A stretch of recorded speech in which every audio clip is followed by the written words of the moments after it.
Fala galera, tudo certo? Olha só, eu preparei 2 vídeos aqui para o nosso canal no YouTube para a gente tratar sobre 2 teorias que têm relação com o controle de atos do poder público pelo poder judiciário. São 2 teorias que têm origem lá no direito norte-americano, já foram aplicadas em precedentes da Suprema Corte dos Estados Unidos e foram também aplicadas aqui no Brasil, pelo STJ e pelo STF, tá? A doutrina da qual a gente vai falar hoje é essa aí, que já está na tela para vocês, é a chamada doutrina Chenery, tá? Essa doutrina no Brasil foi aplicada pelo STJ. Bem, antes da gente falar sobre a doutrina Chenery ou Chenery Doctrine, a gente tem que entender como funciona o controle do Poder Judiciário sobre os atos do Poder Executivo, sobre os atos do Poder Público, especialmente na definição de políticas públicas, que é o grande contexto, o grande campo em que o Poder Judiciário é provocado a se manifestar sobre os atos do Poder Público, sobre os atos da administração pública. Basicamente, quando o judiciário ele analisa um ato do poder público e controla esse ato, invalidando a prática dele, qual é a análise que ele faz? Ele faz uma análise de legalidade ou ilegalidade. É para isso que o Poder Judiciário serve. É nesse sentido que ele atua. Ele atua restabelecendo a observância do ordenamento jurídico.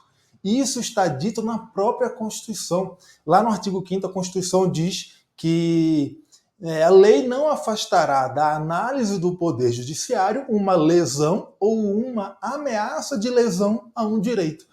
Basicamente, o que esse dispositivo está dizendo é que as ilegalidades serão controladas pelo Poder Judiciário.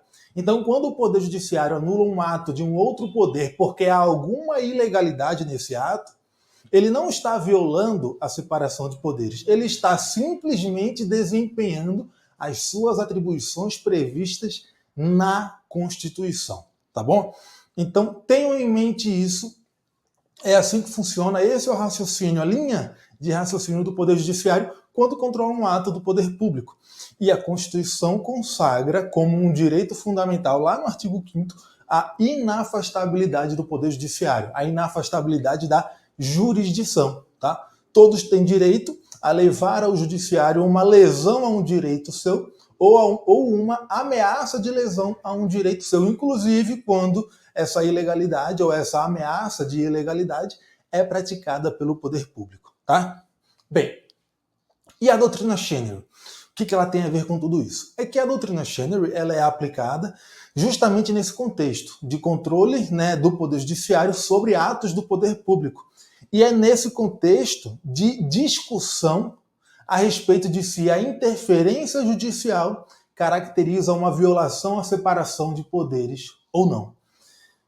A doutrina Chenery fala o seguinte: o Poder Judiciário não pode controlar um ato do poder público, não pode controlar um ato da administração, alegando que a administração não adotou o melhor critério técnico ou que a interpretação da administração para aquele critério técnico empregado não foi uma interpretação adequada. Tá? Então, a doutrina Chenery gira em torno do quê? Da escolha, da eleição de um critério técnico pela administração. Essa doutrina diz que o Poder Judiciário não tem a expertise necessária para avaliar critérios técnicos aplicados pelo poder público na definição de políticas públicas.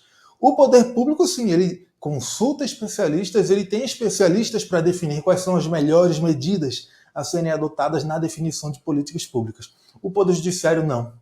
Por isso, ele não pode se intrometer na definição do critério técnico ou na interpretação desse critério técnico.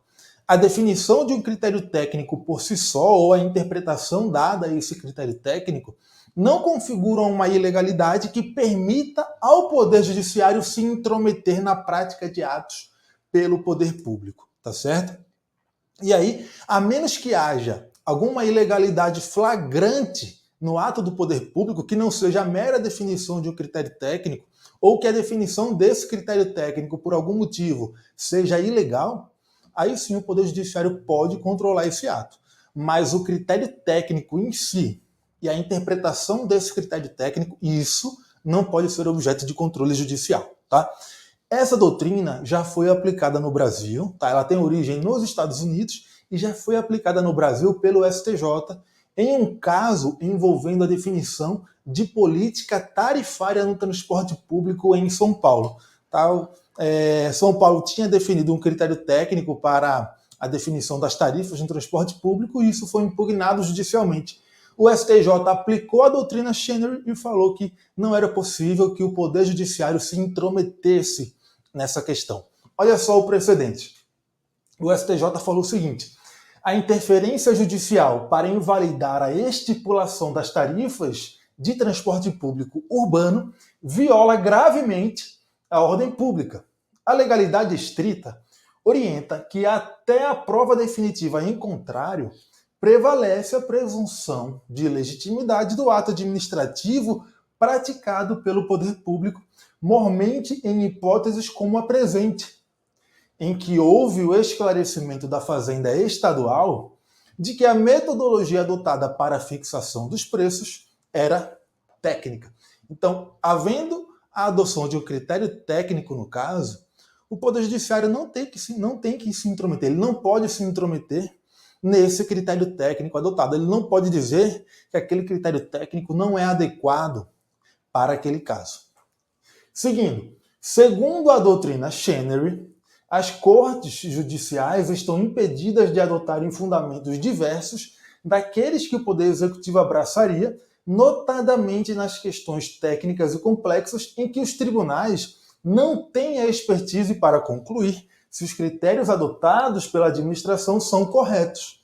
Portanto, as escolhas políticas dos órgãos governamentais, desde que não sejam revestidas de reconhecida ilegalidade, desde que não haja uma patente ilegalidade por qualquer motivo naquele caso, não podem ser invalidadas pelo Poder Judiciário. Tá? Um precedente aqui do Estado de São Paulo, do ano de 2017, o STJ aplicou a doutrina Chenery. Então, se cair na sua prova que é a doutrina Chenery, você já sabe, é a doutrina que diz que o Poder Judiciário não pode se substituir ao administrador na definição de critérios técnicos, na definição de políticas públicas. Tá bom? Bem, era isso, essa era a dica de hoje. Se quiserem falar comigo de maneira mais próxima, vão lá me procurar no Instagram, tá? O perfil é Professor Francisco Braga. Beleza? É isso aí. Valeu, galera. Até a próxima.